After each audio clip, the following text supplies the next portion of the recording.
বড় বাজার গেছো আর খাওয়ার জায়গার ঠিকানা পাচ্ছ না? আচ্ছা চলো লেটস স্টার্ট। এই যে বৌরানী, আর ঠিক তার অপোজিটে রয়েছে এই দাদাদের স্যান্ডউইচের দোকান। মেনু কার্ডটা দেখে আমি বেশ অবাকই হয়েছিলাম, এত ধরনের স্যান্ডউইচ আর এই একই দোকানে। অগত্যার আমিও দেরি না করে অর্ডার করে দিলাম একটা extra cheese and paneer sandwich.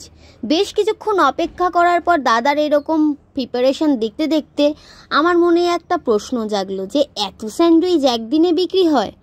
তারপর দাদা নিজেই বলতে শুরু করলো দাদার দোকানের স্যান্ডউইচ নাকি বড় বাজারের বেস্ট স্যান্ডউইচ। নাও শুনে নাও দাদার মুখ থেকেই দাদার কথা।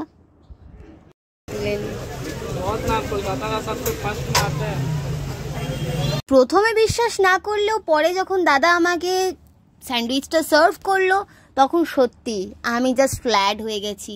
অসাধারণ খেতে ছিল স্যান্ডউইচটা। দীর্ঘ প্রতীক্ষার পর আমাদের টার্ন এলো। দেন দাদা প্রিপারেশন করা শুরু করলো আর আমি দাঁড়িয়ে দাঁড়িয়ে দাদা স্যান্ডউইচ বানানো দেখতে থাকলাম। জানি না ফিউচারে কোনোদিন আমি এরকম স্যান্ডউইচ বানাতে পারবো কি না, ওই সব স্বপ্ন এখন। যাই হোক, আমি স্যান্ডউইচ বানানো দেখে নিয়েছি, শিখেও নিয়েছি।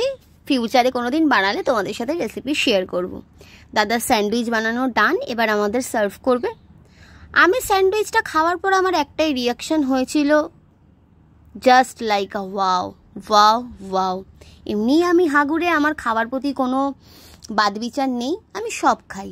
তারপর যখন এই এক্সট্রা চিজ আর বেশি করে চিপস দিয়ে দিল, এখনই ভিডিওর ভয়েস ওভার দিতে গিয়ে আমার মুখে জল চলে আসছে। যাই হোক, ভিডিওটা ভালো লাগলে অবশ্যই সাবস্ক্রাইব। আমি খেতে থাকি, তোমরা আমার চ্যানেলটাকে সাবস্ক্রাইব করে বলে যেও নেক্সট ভিডিও কোথাকার দেখতে চাও।